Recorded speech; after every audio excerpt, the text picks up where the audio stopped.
हाँ तो नमस्कार प्यारे बच्चों, कैसे हैं। आशा करते हैं आप सभी अच्छे होंगे।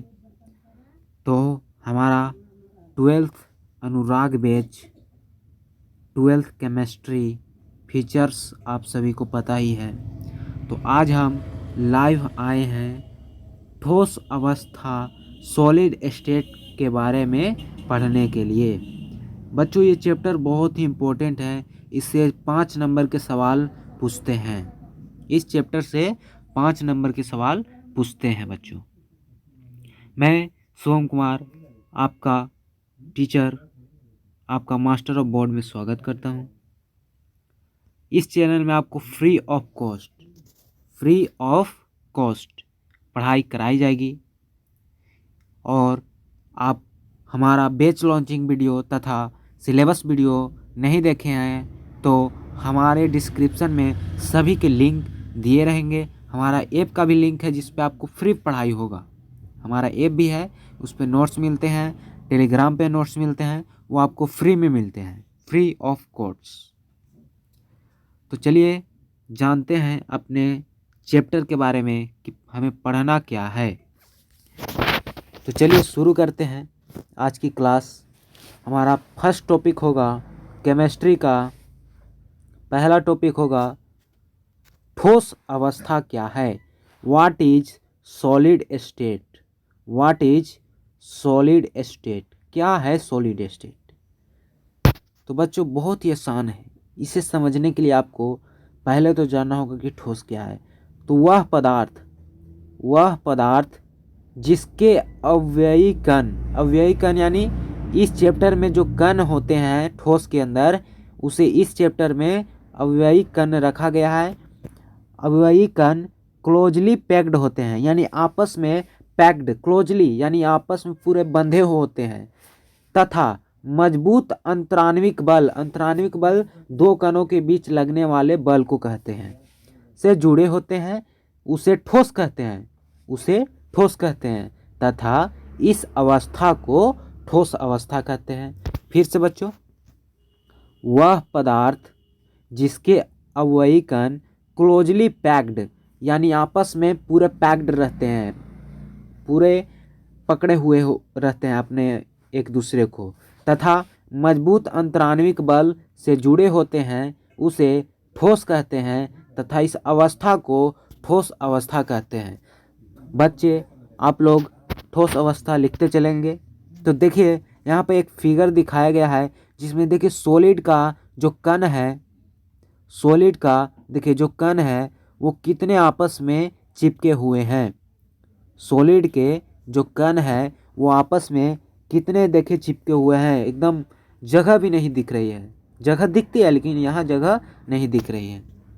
चलिए आगे है नोट पॉइंट करके कि अंतराण्विक बल द्रव्यमान के कारण लगता है, यानी कण के पास द्रव्यमान होगा तभी अंतराण्विक बल लग सकता है, अन्यथा अंतराण्विक बल नहीं लगेगी।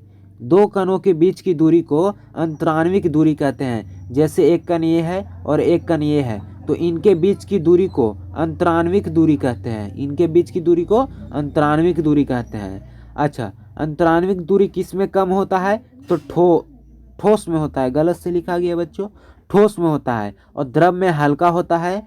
देखिएगा ठोस में अंतराण्विक दूरी बहुत कम होता है क्योंकि जो कण होते हैं आपस में एक दूसरे को पकड़े रहते हैं। देखिए यह है ठोस का संरचना। और वहीं आप द्रव में देखिएगा तो हल्का हल्का एक दूसरे को धागा जैसे धरे रहते हैं, एकदम हल्का। लेकिन जो गैस होते हैं वो बहुत धीरे धीरे, इन लोग का जो रस्सी होता है बहुत कमज़ोर होता है, इसलिए इन लोग के बीच का जो अंतराण्विक दूरी है सबसे ज़्यादा होता है, यानी ज़्यादा इन लोग फैल सकते हैं। अब अंतराण्विक बल, अब जिसका अंतराण्विक दूरी कम होगा, जिसका दूरी कम होगा उसका बल ज़्यादा होगा। तो ठोस में अंतराण्विक बल ज़्यादा होता है, द्रव में हल्का कम होता है, और गैस में पूरा ढीला ढाला। देखते होंगे गैस जिधर उसको रखिए उधर फैल जाएगा, इसलिए गैस के कण ढीले ढाले होते हैं, यानी अंतराण्विक बल बहुत कमजोर होता है। देखिए यहाँ पे 3 पिक्चर दिखाए गए हैं, जूम करके दिखाते हैं। यहाँ पे 3 पिक्चर दिखाए गए हैं। देखिए सॉलिड का जो पिक्चर है कैसे अवयवी कण आपस में सटे हुए हैं, और द्रव का देखिए हल्का हल्का, और गैस का पूरा पूरा एकदम फैला हुआ है। तो चलिए आगे पढ़ते हैं। देखिए ये ठोस की संरचना है बच्चों, आप पीछे वाले नहीं उतारे हैं तो आप इसे अपने नोट कॉपी में उतार लीजिए, थोड़ा सा समय दे रहे हैं, उतार लीजिए इसे या स्क्रीनशॉट ले लीजिए बच्चों। चलिए ठीक है, आगे है ठोस। तो देखिए तो इनके अवयवी कण क्लोजली पैक्ड है कि नहीं, हल्का हल्का बस जगह दिख रहा है, और द्रव का हल्का दूर दूर है, और गैस का तो कहिए मत पूरा दूर दूर है। तो पदार्थ जिस कण से बने होते हैं, पदार्थ जिस कण से बने होते हैं, मान के चलिए ये दो पदार्थ है और ये दोनों जिस कण से बने होंगे उसे ही इस चैप्टर में अवयवी कण यानी अवयवी कण अवयवी कण नाम दिया गया है। इस चैप्टर में क्लास 12 के ठोस अवस्था चैप्टर में कण से जो पदार्थ बने होते हैं उसे अवयवी कण कहते हैं, यानी जो पदार्थ, ये दो पदार्थ हैं, ये जिस भी कण से बने होंगे उसे ही अवयवी कण कहते हैं। तो चलिए धीरे धीरे अपने क्लास के बारे में और जानते हैं। देखिए पदार्थ किससे बने हैं, तो बोलेंगे अवयवी कण से बने हैं। ऑब्जेक्टिव पूछेगा पदार्थ किससे बने हैं, पदार्थ किससे बने हैं, पदार्थ किससे बने हैं, पदार्थ किससे बने हैं। तो हम आंसर देंगे क्या, पदार्थ किससे बने हैं, तो हम आंसर देंगे बच्चों अवयवी कण से। किससे, अवयवी कण से। ये पहला ऑब्जेक्टिव हो गया, अवयवी कण से। अगला है हमारा, जैसे देखिए ये बर्फ है, क्या है, ये बर्फ है, इसको अगर हम हीट देंगे तो ये क्या में बदल जाएगा, H2O। तो बताइए तो क्या इस बर्फ में H2O कण नहीं थे, तो H2O कण से इसको फिर गर्म करेंगे तो ये बनेगा क्या, पानी। तो क्या बताइए तो पानी में H2O कण नहीं है ना। चलिए आगे एक टॉपिक आता है जिसे कहते हैं अपवर्तनांक। क्या कहते हैं, अपवर्तनांक। तो कौन कितना प्रकाश को मोड़ सकता है, कौन कितना प्रकाश को मोड़ सकता है, प्रकाश को मोड़ सकता है, उसे ही क्या कहते हैं, अपवर्तनांक कहते हैं। क्या कहते हैं, अपवर्तनांक कहते हैं बच्चों। ठीक, आगे जानते हैं अणु यौगिक का छोटा भाग होता है, अणु यौगिक का छोटा भाग होता है, किसका, यौगिक का। और परमाणु तत्व का छोटा भाग होता है, किसका, तत्व का। अणु यौगिक का छोटा भाग, परमाणु तत्व का छोटा भाग। तो चलिए हम आगे की क्लास करते हैं। द्रव्य क्या है, द्रव्य क्या है, तो जो पसर जाता है, जो पसर जाता है उसे द्रव्य कहते हैं। जैसे पानी को रखते हैं तो पसर जाता है कि नहीं, तो उस तरह के पदार्थ को द्रव्य कहते हैं। आगे आप जानेंगे ठोस के सामान्य गुण, ठोस के सामान्य गुण, ठोस के सामान्य गुण, ठोस के सामान्य गुण। तो पहला होगा ठोस का द्रव्यमान, आकार और आयतन क्या होता है, फिक्स होता है, यानी निश्चित होता है, निश्चित होता है। द्रव्यमान, आकार, आयतन तीनों क्या होता है, फिक्स होता है। ये पहला है। दूसरा होगा कि दो अवयवी कण, ठोस में दो अवयवी कण के बीच का अंतराण्विक बल क्या होगा, कमजोर कि मजबूत, तो बोलेंगे मजबूत होता है, मजबूत होता है। क्या होता है, मजबूत होता है। चलिए आगे जानते हैं। तीसरा, अवयवी कण के बीच अंतराण्विक दूरी क्या होगा, कम कि ज़्यादा, तो बोलेंगे कम होता है। क्या होता है, कम। ये तीसरा है। चौथा सामान्य गुण हो जाएगा, जैसे ये देखिए ये है क्या, ठोस है, ठोस के कण है। इसको जब हम जूम करेंगे ना, जूम इसको जब हम जूम करते हैं जूम, तो इसके जो कण हैं इस तरह दिखेंगे। ये भी खींचेंगे, ये भी खींचेंगे, ये हो गए अव्ययी कण।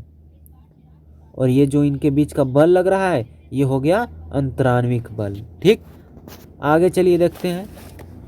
अंतराण्विक दूरी यानी अंतराण्विक जो दूरी होता है ठोस में, अंतराण्विक दूरी ठोस का नगण्य होता है। हम उसे देख नहीं सकते हैं, हम उसे देख नहीं सकते हैं। अंतराण्विक दूरी बहुत निम्न होता है ठोस में।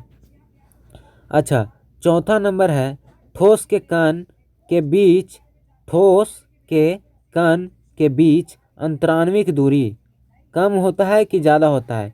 तो बोलेंगे कम होता है। क्या होता है? कम होता है।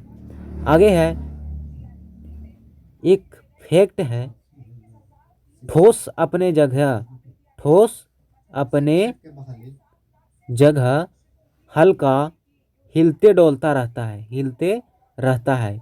क्यों? आप देखे होंगे गर्मी के दिन आपको गर्मी क्यों लगता है? क्योंकि जो बाहर का वो हिल रहा है उससे गर्मी लग रहा है, हिल हिल के दूसरे कणों को दे रहा है, हीट प्रदान कर दे रहा है, जिस कारण गर्मी लगती है। बाहर का गर्मी आता है अंदर।